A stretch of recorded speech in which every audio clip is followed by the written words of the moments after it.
Story 1: The Girl in the Woods. The woods at night are a place of contradictions. Beneath the canopy, the world feels vast and empty. Yet every shadow hides the unknown. For Jake and Lauren, an impromptu night hike on the Appalachian Trail was supposed to be a challenge, a daring adventure under a moonlit sky. But as they rounded a bend deep in the forest, they heard it, a faint cry, muffled and broken by the wind. Jake stopped in his tracks, gripping Lauren's arm. "Did you hear that?" he whispered. Lauren nodded, her face pale in the dim light.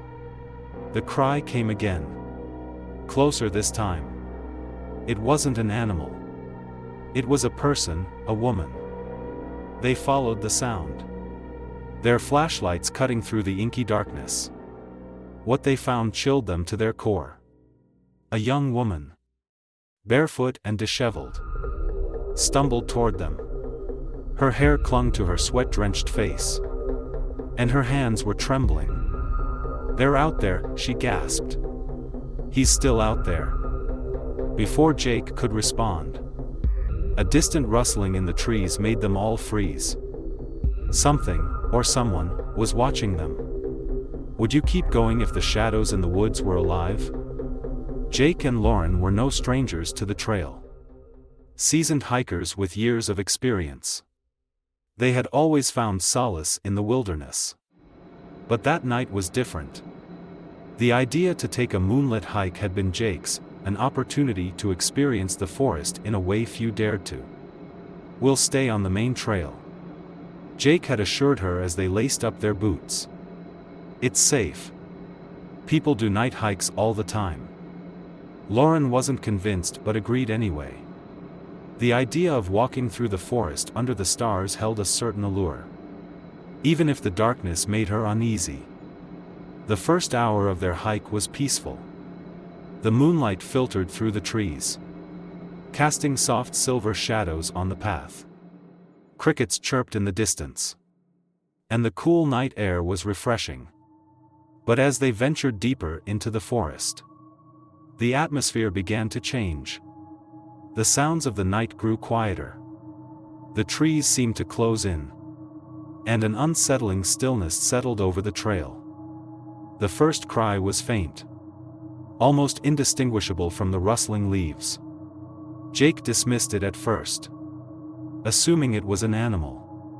But the second cry was unmistakable, a human voice, laced with fear.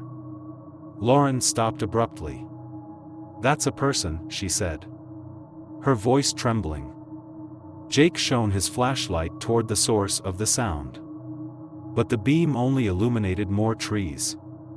"Stay close," he said, stepping off the trail. They followed the cries, their footsteps crunching on the dry leaves. The forest seemed darker now, the trees more menacing. Every rustle in the underbrush made Lauren jump. Finally, they saw her. The young woman appeared out of the shadows, her thin frame swaying as she stumbled toward them.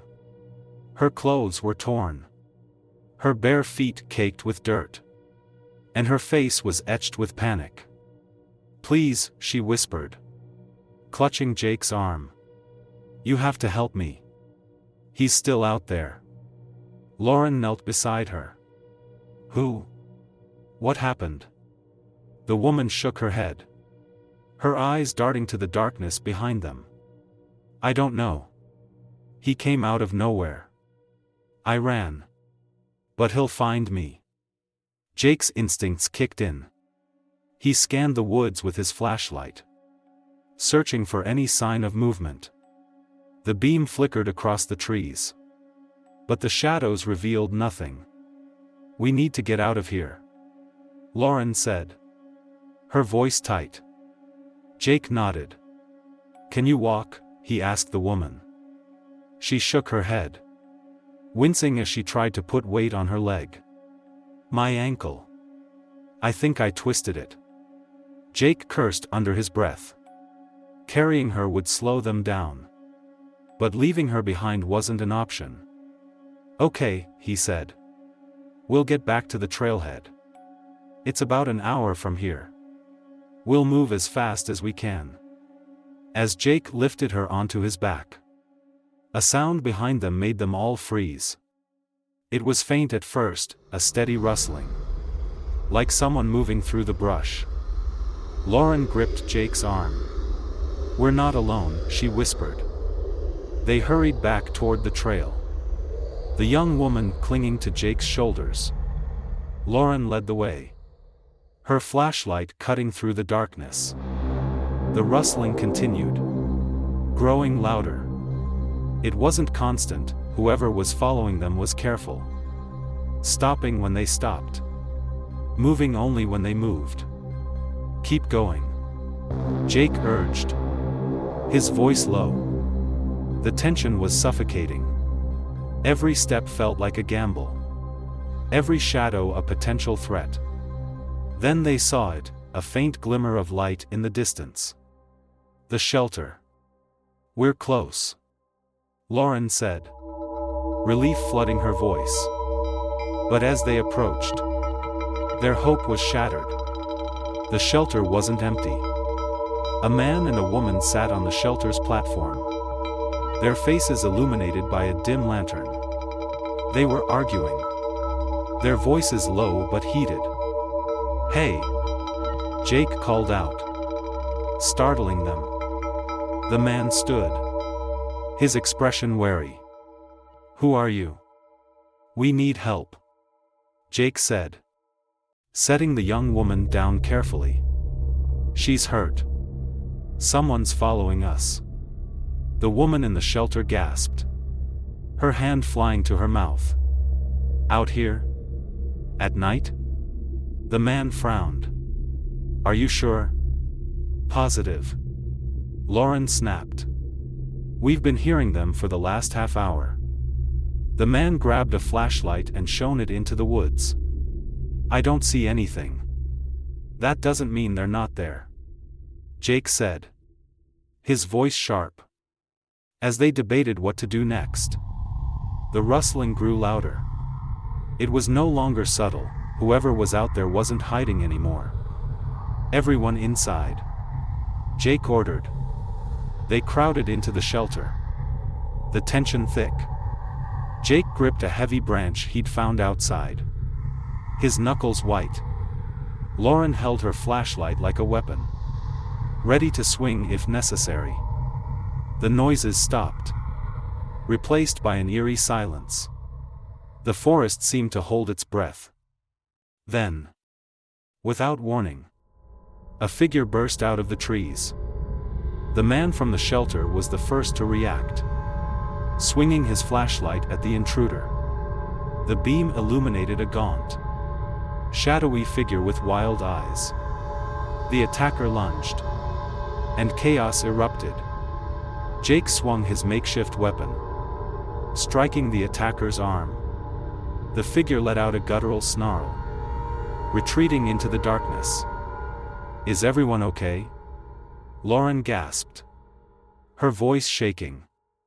The group was unharmed, but their fear was palpable. They barricaded the shelter's entrance as best they could, using backpacks and branches to fortify their position. We have to make it to daylight, Jake said. It's too dangerous to move now. The hours crawled by, each minute stretching into eternity. The group took turns keeping watch, their nerves fraying with every sound. At one point, Lauren thought she saw movement in the trees, a fleeting shadow just beyond the firelight. But when she shone her flashlight, there was nothing there. The young woman they had found sat in the corner, her knees drawn to her chest. She didn't speak, her eyes fixed on the ground. When dawn finally broke, the group wasted no time. They carried the injured woman back to the trailhead, every step filled with the fear that the attacker might return. When they reached safety, they reported the incident to the authorities. Rangers searched the area but found no trace of the attacker. The experience left its mark on all of them. Jake and Lauren never took another night hike. The young woman disappeared from their lives. Her fate unknown. And the woods? They remained. Vast and silent. Holding their secrets close. Would you dare venture into the wilderness, knowing what might be waiting? Story 2, The Night Attack. The Appalachian Trail is a place where isolation is a feature. Not a flaw, a vast expanse of wilderness where you can leave the world behind. But what happens when the solitude you seek becomes your worst nightmare? The night was calm. The stars scattered across the sky like flecks of silver. And the dense trees whispered in the wind. Mark and his two hiking companions, Emma and Ryan, were ready to settle in at a rustic trail shelter after a grueling day. The serenity of the wilderness, however, was shattered by a sudden argument echoing from the shelter ahead. A couple stood in the flickering light of a lantern, their voices rising in frustration. The woman, her face pale with fury, grabbed her pack and stormed off into the darkness, her flashlight bobbing as she disappeared down the trail. Hours later, a scream tore through the stillness of the night. It wasn't the cry of an animal or the wind twisting through the trees. It was human, a sound so raw and terrified that it made their blood run cold. What would you do if the safety of the forest was replaced with the certainty of a predator? Who, or what, was lurking in the shadows, waiting to strike? Mark, Emma, and Ryan had been hiking the Appalachian Trail for 5 days, working their way through rugged sections in Tennessee. Exhausted, they reached the shelter just as dusk began to settle. It was a simple structure, 3 walls, a roof, and a raised sleeping platform made of rough wood. A fire pit stood outside, its embers still warm from the last group of hikers. The couple was already there when they arrived. The man, tall and broad-shouldered, wore a scowl as he leaned against the shelter wall. The woman, with a tangle of auburn hair and a deep frown, was pacing. Mark offered a polite nod, trying to break the tension. "Mind if we share the shelter?" "Sure," the man said, though his tone lacked any real warmth. Emma and Ryan exchanged uneasy glances as they set up their gear. The couple's argument was low and tense at first. But as the minutes ticked by, their voices grew louder. "You never listen to me," the woman snapped, her voice carrying in the quiet night. "And you're being ridiculous," the man shot back. Mark cleared his throat. "Everything okay over there?" The woman spun on her heel, grabbing her pack. "I'm done with this. I don't need you telling me what to do." Her companion stepped forward, his tone softer now. "Come on, Sarah. Don't be like this." But Sarah was already storming away, her flashlight cutting through the darkness. "I'll hike alone if I have to." The group watched in stunned silence as Sarah disappeared down the trail. Her boyfriend, if that's what he was, stood frozen, his hands clenched into fists. "Shouldn't you go after her?" Emma asked. The man shook his head. "She'll come back when she cools off." Mark frowned. "The trail's dangerous at night. You sure she's okay out there?" "She'll be fine," the man muttered, retreating to his corner of the shelter. The unease in the air was palpable. The group tried to settle in for the night, but sleep didn't come easily. Every sound outside, the rustle of leaves, the distant hoot of an owl, felt amplified. It was sometime after midnight when the scream shattered the stillness. Mark bolted upright, his heart pounding. Emma and Ryan were already scrambling out of their sleeping bags, their faces pale in the moonlight. "What the hell was that?" Ryan whispered, Another scream followed. This one closer. It was high-pitched and desperate. The sound of someone in agony. "It's her," Emma said, grabbing a flashlight. "We have to help her." Without hesitation, the three of them raced down the trail, the beam of their flashlights bouncing wildly. The sound of their breathing filled the silence between Sarah's cries, which grew louder as they approached. They found her lying just off the path, her leg bent at an unnatural angle. Sarah's face was contorted in pain, tears streaming down her cheeks. "Help me," she gasped, clutching at Mark's arm as he knelt beside her. Emma inspected her leg, wincing at the sight. "It's broken. We need to get her back to the shelter." But Sarah grabbed Mark's shirt, her grip surprisingly strong. "He's still out there," she whispered. Mark froze. "Who?" Her eyes darted toward the darkness. "The man who attacked me. He came out of nowhere, hit me with something, then ran." The group wasted no time. Mark and Ryan fashioned a makeshift stretcher from a tarp and some branches, while Emma kept watch, her flashlight sweeping through the trees. Every shadow seemed to move. Every sound felt like a potential threat. Mark's mind raced. Who was out there? Was it a random attacker? Or had Sarah's argument with her boyfriend escalated into something more sinister? As they carried Sarah back to the shelter, her fear was contagious. "Do you think he's following us?" Emma whispered. Ryan shook his head, but his grip on the stretcher tightened. "I don't know. Just keep moving." The weight of Sarah's body, combined with the tension of the situation, made the hike feel endless. Mark kept glancing over his shoulder, expecting to see a figure emerge from the darkness. When they finally reached the shelter, Sarah's boyfriend was gone. His pack was still there, but he was nowhere to be found. Emma's voice trembled. "Do you think he—" "I don't know." Mark cut her off. "But we can't worry about him right now. We need to focus on Sarah." They laid her on the sleeping platform and wrapped her leg as best they could. Emma and Ryan took turns keeping watch while Mark tended to Sarah, who drifted in and out of consciousness. But the night didn't bring relief. At one point, Emma swore she saw movement in the trees, a shadow slipping between the trunks. Mark grabbed a hatchet from his pack, his knuckles white as he gripped the handle. "If someone's out there," he said, his voice low, "they're not getting in here without a fight."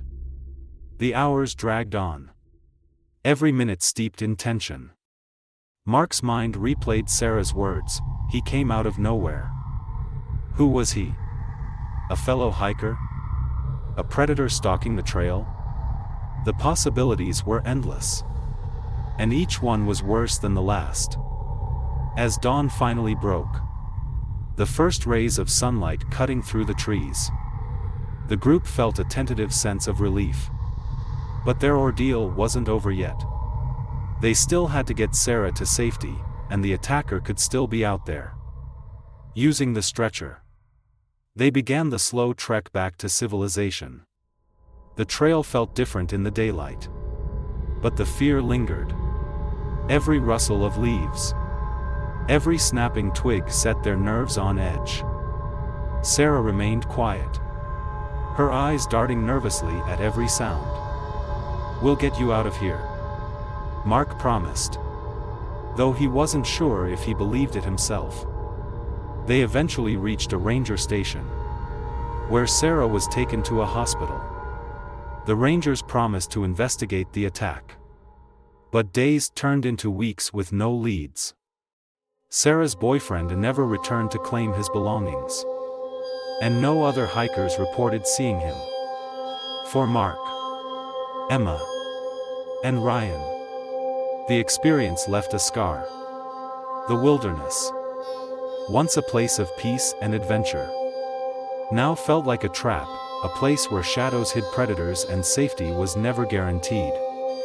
And for Sarah, the question remained, was her attacker human? Or something else entirely? What would you do if the darkness of the forest came alive and turned against you? Story 3, The Marked Graves. A crisp breeze rustled the leaves as Mark and Sarah trudged through a secluded section of the Appalachian Trail. For them, the wilderness was supposed to be an escape, a place where the hum of civilization faded and the natural world took over. But the forest has secrets. And not all of them are beautiful. As they rounded a bend, Sarah stopped abruptly, pointing off the trail. "What's that?" she whispered, her voice tight. Mark followed her gaze. Hanging from a branch about 20 yards away was something red, a piece of fabric swaying gently in the wind. Curiosity and unease warred within them. But they decided to investigate. The red fabric turned out to be a shirt, tied deliberately to a tree. Beneath it, the earth was freshly disturbed, the dirt loose and uneven. Two mounds, side by side, marked what looked unmistakably like shallow graves.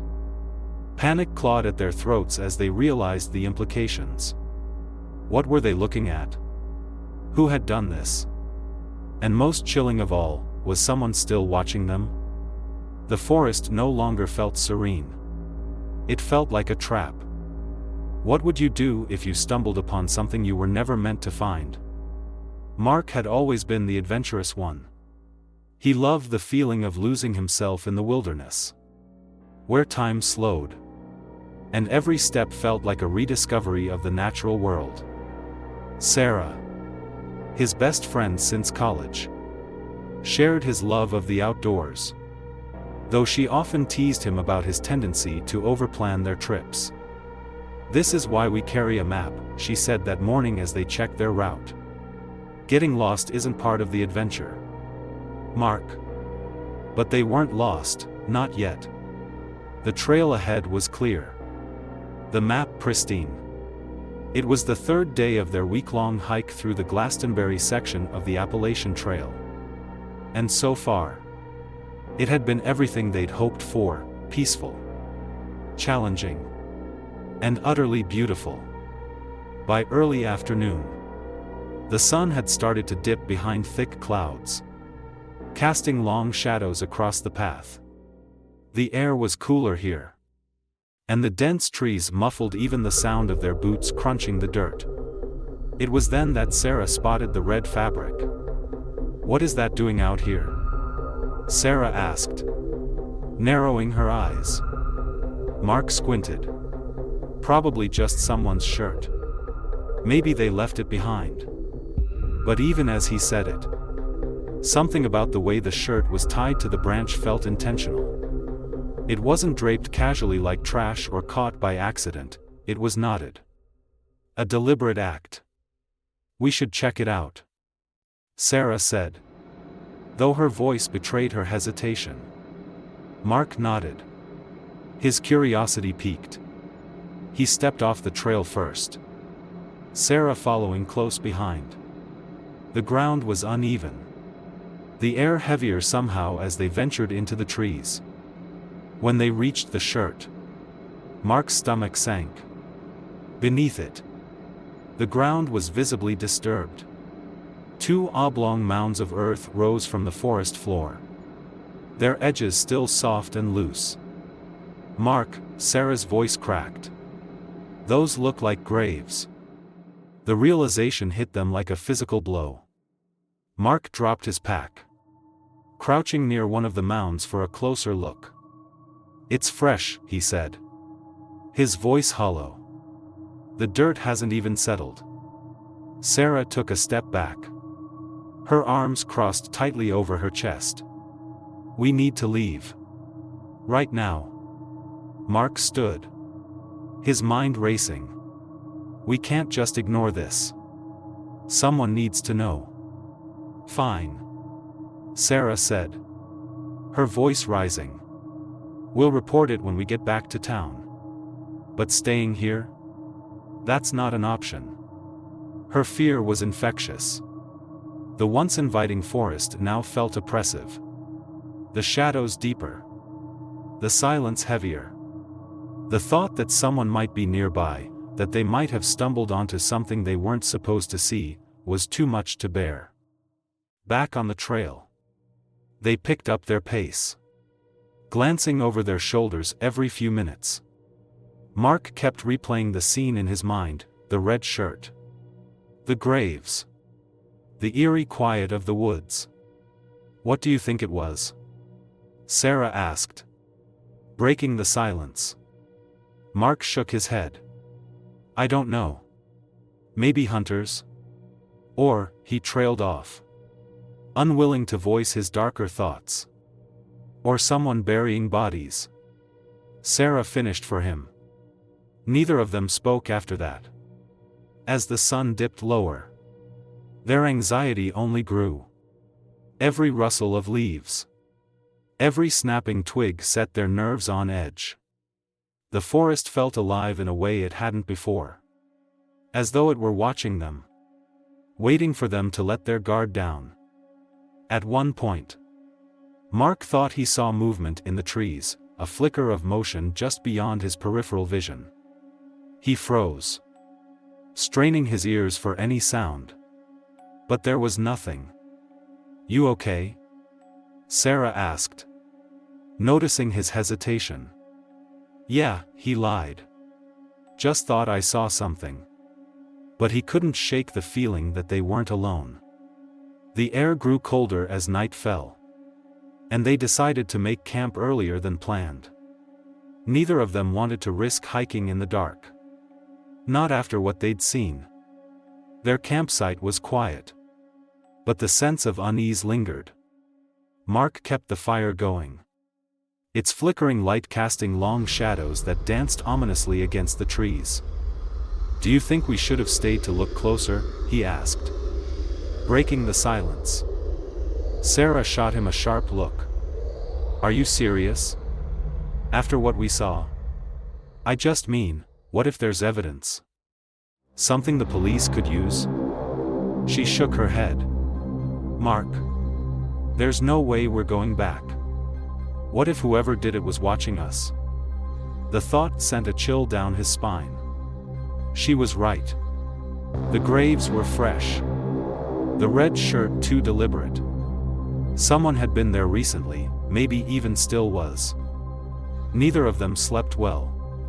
Every noise outside the tent felt amplified, the hoot of an owl, the rustle of leaves, the snap of a branch. Mark clutched the handle of his survival knife, though he doubted it would be much use if something, or someone, found them. At one point, Sarah whispered, "Do you hear that?" Mark held his breath, straining to listen. At first, there was nothing but the sound of the wind. But then, faint and distant, he heard it, a low, rhythmic sound, like footsteps crunching on dry leaves. He sat up, heart pounding. The footsteps stopped. Probably just an animal, he whispered, trying to convince himself as much as her. But deep down, he wasn't so sure. At first light, they packed up and resumed their hike. The unease from the previous day lingered. But the thought of getting back to civilization spurred them on. When they reached the nearest town, they found a payphone and reported their discovery to the local authorities. The dispatcher took their information, promising to send someone to investigate. Mark and Sarah exchanged uneasy glances as they hung up. Neither of them felt relieved. Days later, Mark couldn't resist calling the station to follow up. The officer he spoke to was curt, almost dismissive. "We didn't find anything," the officer said. "Probably just animal activity." Mark's stomach churned. What about the shirt? The graves? Nothing there, the officer repeated. His tone final. Mark hung up, feeling a mix of frustration and disbelief. The graves had been real. He knew what they'd seen. But now, they were gone. Years later, Mark still couldn't shake the memory of that day. The red shirt, the disturbed earth, the eerie silence of the forest, it haunted him. What had they stumbled upon? Who had been responsible? And perhaps most chillingly, were the graves really empty when the police arrived? Or had someone returned to hide the evidence? The forest keeps its secrets well. But some things refuse to be forgotten. Jake, Lauren, and the injured woman huddled in the morning sunlight. The horrors of the night finally retreating with the darkness. The forest around them, once an inviting expanse of nature, now felt like an entity, a silent witness to their terror. As they trudged back to civilization, questions lingered, clawing at the edges of their minds. Who was the figure that burst into the shelter?